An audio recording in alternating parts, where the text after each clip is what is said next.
So XDefiant got a much needed emergency update today, one of likely a many few coming in the next days to weeks here, still focused around Season 1's inadvertent bugs and other issues. But today I want to take a little bit of time to talk about what this one changed, what we're still going to see, and a bit of the overall approach to changes from the XDefiant team as a whole for the future. So as we go along, drop your thoughts down below. What do you think of the changes that have been made so far, that are coming, and even more? Drop your thoughts, and if you enjoyed the video, do me a favor and drop a like on it, and make sure to subscribe for more XDefiant, COD, and more FPS coverage. I'd love to have in the community as we chase down 600,000 subscribers.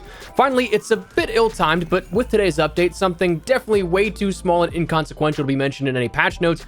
My creator code Espresso is actually added to the game, which was pretty cool to see. Did not expect that at all. I know that some people expressed interest at the beginning of the season, so if you'd like to support the channel, if you pick up anything in the store or the battle pass, you can now do so by selecting Espresso from the names in the store or battle pass pages. By no means should you feel obligated to. Prices in this game are steeper than my personal liking, and we've definitely got bigger fish to fry with stability and such, but the option is now there if you're at all interested. But anyways, let's get into it. So we know that XDefiant has had quite a few problems since launch of Season 1. We've talked about this extensively across a few videos, so I don't really want to go too far into depth for the interest of time, but perhaps the biggest one that they needed to tackle as soon as possible was stability. Obviously, things can be frustrating, but not being able to play the game in a stable state is priority number one in the order of importance and knocking out issues. PlayStation 5 was a huge issue as of Season 1's launch, with players not having the ability to play the game at mostly anything above 60 FPS in some instances, but more often than not, anything even above like 20 FPS. And that went for players that were playing on both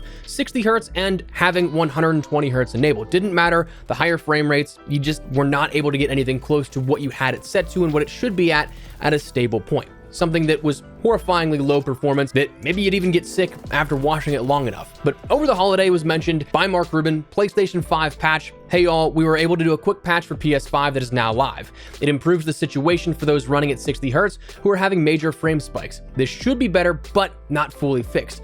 A full fix for both 60 Hz and 120 Hz is coming next week as soon as we can get it through testing and certification. So initially speaking, we saw that there was a bit of a preliminary fix, but it was fully acknowledged that that fix would not be coming 100% until, well, today. And earlier today was mentioned by the official XDefiant accounts. Heads up, we'll be deploying a patch at 8 AM Pacific time, now obviously already passed, that's meant to address performance issues on PlayStation 5 and fix an issue with getting 0 RP after completing a match in ranked. The expected downtime is 1 hour. It was further clarified by Mark Rubin after that patch went live, after the servers went live again.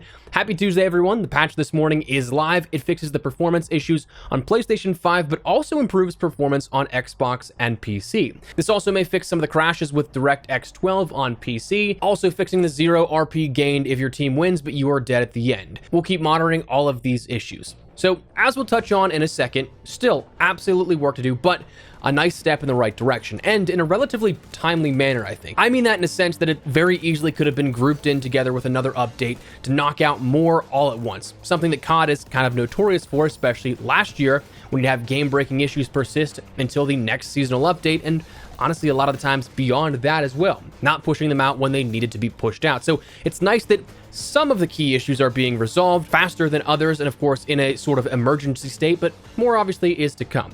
So far, I can't say that I've seen a whole ton of messaging in regards to the PlayStation 5 performance being worse or staying constant as bugged and glitchy. So at first glance, and I do recognize this is recorded earlier in the day, so if there are issues with your performance, I'm in no way trying to discount that, but it appears the initial reception of the patch has fixed out most of the issues regarding frame rates and such.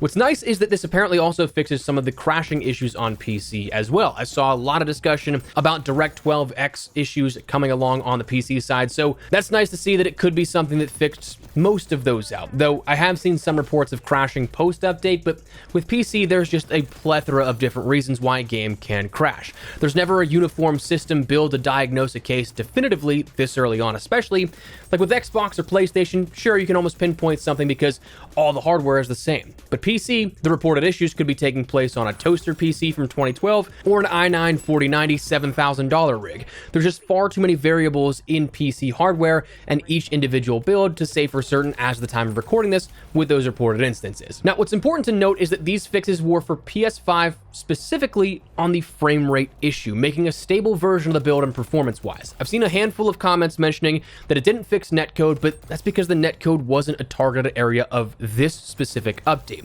While it's mentioned in the past that they're constantly updating things on the back end to hopefully improve that performance of netcode and hit registration all the time, and while it's easy to assume that they group things together under the mention of performance, it doesn't seem to be the case with this update in particular.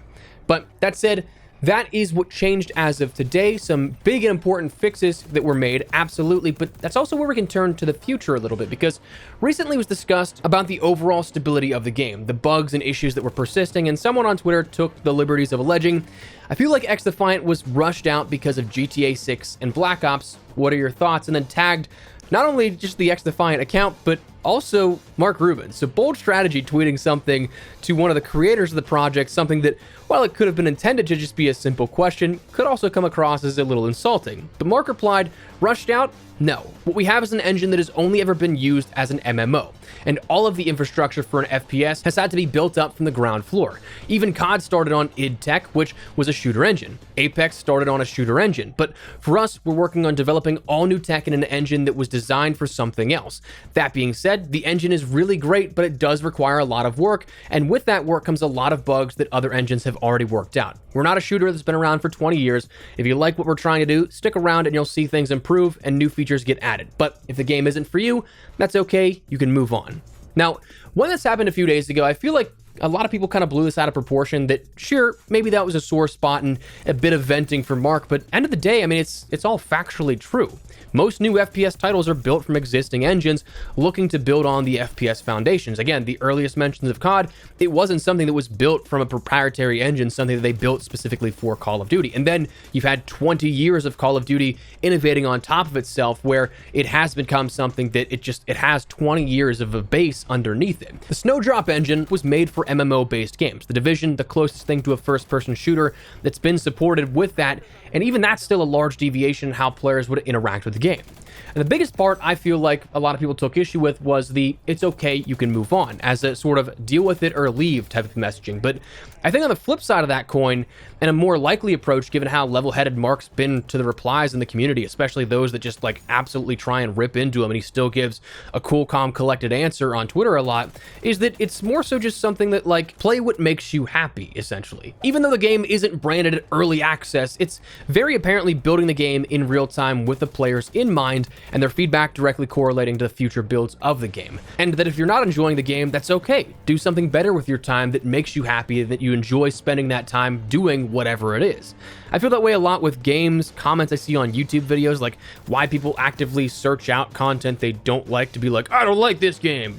Okay, just you wasted your time, but thanks for the view, I guess. And so that kind of stuff, I can relate to it a little bit. Like, why waste time engaging with something and throwing yourself into something that will just stress you out or frustrate you? It's one thing if it's like COD and a $70 title that you actually paid for, you want to get your value out of that. But a free-to-play game, if it's not for you, then that's cool. You have nothing to lose but a bit of the time you've already put into the game so far. Maybe come back a little bit later and it'll be up to more of your standard state. So with that in mind, that's kind of my thinking on the intended messaging. But there is absolutely still a lot of work to do with updates coming in the near future. We'll probably break down still what's to come in the next few days while I'm away this weekend, but progress is being made to date with more on the way. But anyways, what's your thoughts on all this? Let me know your thoughts down below. What do you think of the changes made with this update, the messaging for the future updates? Let me know. But if you enjoyed the video, you found it at all insightful, do me a favor and drop a like on it. And if you're new to the channel, make sure you subscribe so you don't miss a single thing regarding all things XDefiant, Call of Duty with Black Ops 6 and Modern Warfare 3 Season 5 upcoming, and other FPS content I'd love to have in the community. But for now,